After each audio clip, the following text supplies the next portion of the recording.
السلام علیکم ورحمۃ اللہ وبرکاتہ۔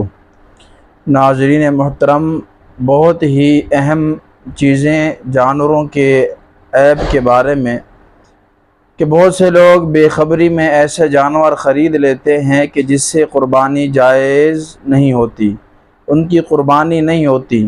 لہٰذا جانور خریدنے سے پہلے ان کچھ چیزوں کا جانوروں میں خیال رکھا جائے، اور یہ عیب جو میں آپ کو ابھی بتانے والا ہوں، یہ عیب جانور میں اگر ہوں گے، چاہے وہ گائے ہے، بھینس ہے یا بکری ہے یا اونٹ ہے، تو اس طرح سارے جانوروں میں اگر یہ ایسا کوئی عیب پایا گیا جو عیب میں بتا رہا ہوں، ان عیب کی وجہ سے قربانی جائز اس جانور کی نہیں ہوگی۔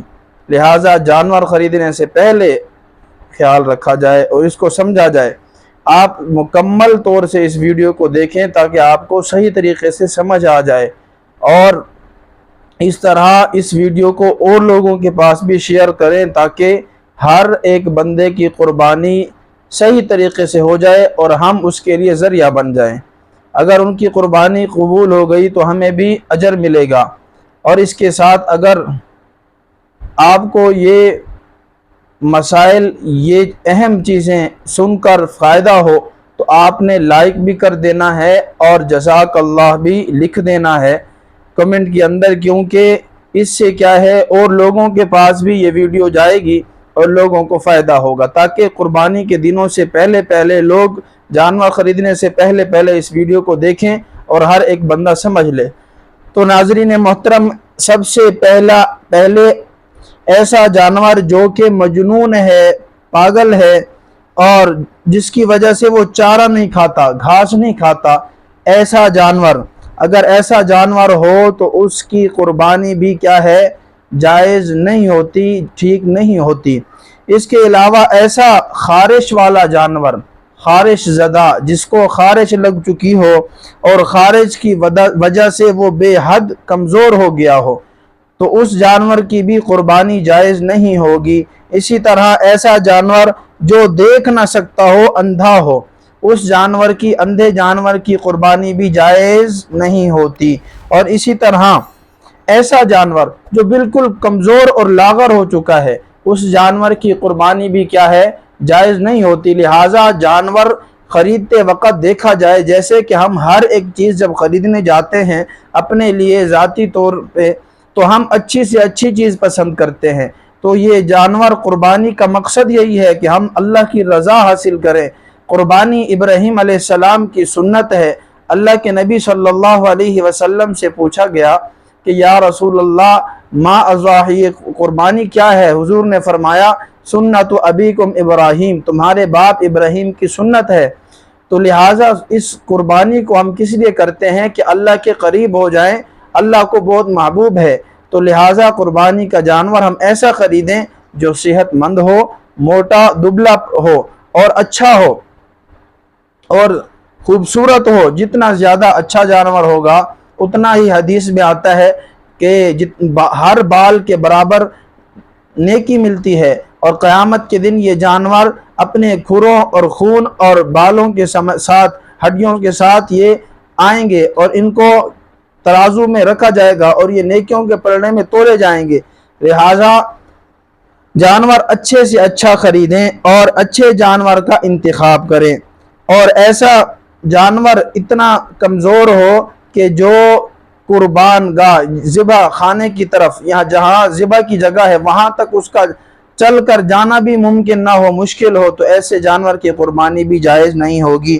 اور اسی طرح ایسا جانور جس کا تہائی حصہ کان ہے، کان کے 3 حصے کر لیں تو اس میں سے ایک حصہ مکمل، یعنی تہائی حصہ، تیسرا حصہ کٹ چکا ہو، اس جانور کی قربانی بھی جائز نہیں ہوگی، اس کا خیال رکھیں۔ اور اسی طرح دم ہے، اگر دم بھی جو ہے نا وہ تہائی حصے سے زائد کٹ چکی ہے، اگر 3 حصے کیے جائیں دم کے، کان کے، تو اگر دم ہے یا کان ہے وہ تیسرا حصہ کٹ چکا ہے تو اس کی قربانی جائز، تیسرے حصے سے کم ہو تو پھر قربانی جائز ہو جائے گی۔ اور اگر بالکل آدھا کان ہی کٹا ہوا ہے پھر تو بالکل جائز نہیں ہوگی۔ اور اسی طرح کان کے اندر اگر کان کٹا چیر آیا ہوا ہے اس کے درمیان میں، اس کو کسی چیز سے کاٹا گیا ہے یا کٹ چکا ہے، تو وہ اگر اتنا ہو کہ 3 حصوں سے تیسرے حصے سے زیادہ کٹا ہوا ہو، اس کی قربانی بھی جائز نہیں ہوگی۔ اور اسی طرح بینائی یعنی اندھا ہونا، اندھے جانور کی قربانی نہیں ہوتی۔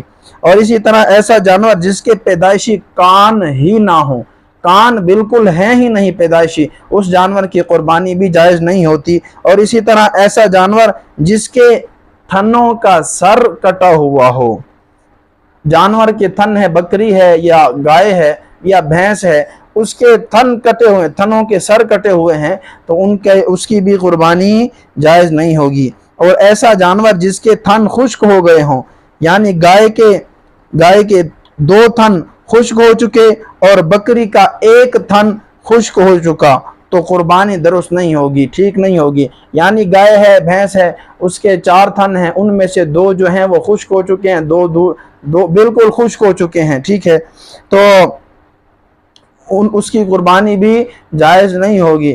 یعنی 1 خراب ہے، دوسرا بھی خراب ہے، 2 تھن خراب ہیں، تو پھر کیا ہے، قربانی جائز نہیں ہوگی۔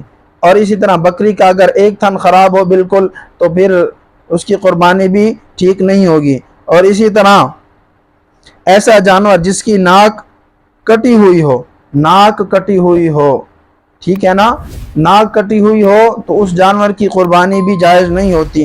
اور ایسا جانور جو خنثی ہو، خنثی مشکل جسے کہا جاتا ہے، یعنی اس میں نر کا مادہ بھی ہو اور اسی طرح مادے کا جو ہے اعضاء بھی اس کے اندر ہوں اور نر کے بھی ہوں، تو اس جانور کی قربانی بھی جائز نہیں ہوتی۔ یعنی وہ ایسا جانور ہو کہ اس میں دونوں چیزیں موجود، تھن بھی ہوں اور جو ہے اسی طرح جو نر جانور کے کیا ہے کہ خصیتین ہوتے ہیں تو وہ بھی موجود ہوں، تو پھر اس جانور کی قربانی کے لیے وہ جانور درست نہیں ہے۔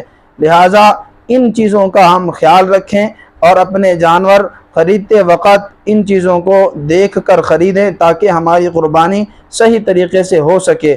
اللہ تعالی ہمیں صحیح طریقے سے سمجھ کی توفیق دے۔ لہٰذا اگر آپ کو یہ ویڈیو پسند آئی ہے، آپ کو اس سے کچھ نہ کچھ فائدہ ہوا ہوگا، تو آپ چینل کو سبسکرائب کر لیں تاکہ آپ کو اس طرح کی مزید موقع محل کے مطابق اسلامی معلومات اور مفید معلومات آپ کو ملتی رہیں۔ اللہ تعالی ہم سب کا حامی و ناصر ہو، ہماری قربانیوں کو اللہ تعالی قبول فرمائے۔ السلام علیکم ورحمۃ اللہ۔